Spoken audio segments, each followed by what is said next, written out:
Weeks passed without incident, my parents opting to overlook these concerning happenings. They purchased a new gun and did little else.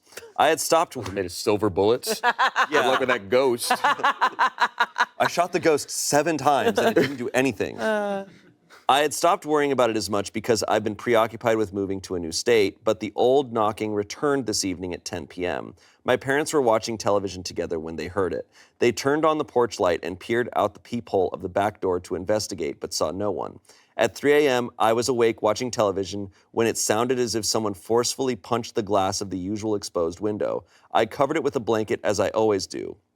An hour after I covered the window, I began to hear loud noises from our back door porch off of the kitchen, as if someone had stepped on it. However, it was briefly lived. They apparently weren't walking around, but simply standing there.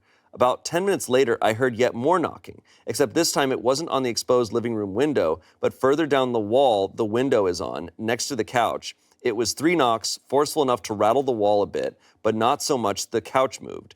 This is more alarming because it suggests the trespasser lingers here for several hours at a time, posing many questions. Are we being watched for an opportunity to force entry? Hasn't the opportunity already arisen in the past and they never took it? Are we being stalked? Do they gather here to drink and get high on the property and then decide in their stupor it will be funny to antagonize us?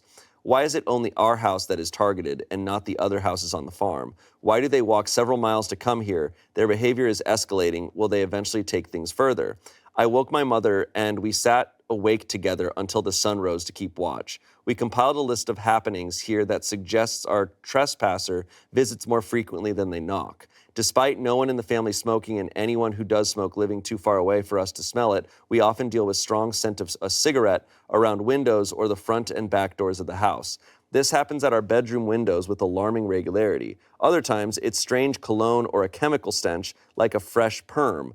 We, of course, remembered how my aunt's dogs bark intensely at odd hours of the night, like they do when a stranger visits, and the motion-detecting yard light has previously come on when no one is home at my grandfather's. My mother and I are going to walk around the perimeter of the house in the morning to look for cigarette buds, and we'll try convincing my father we at least need security cameras outside. Even though I think we should involve the police at this point, he's been too indifferent to everything that has happened, and it makes it challenging to be proactive about our safety.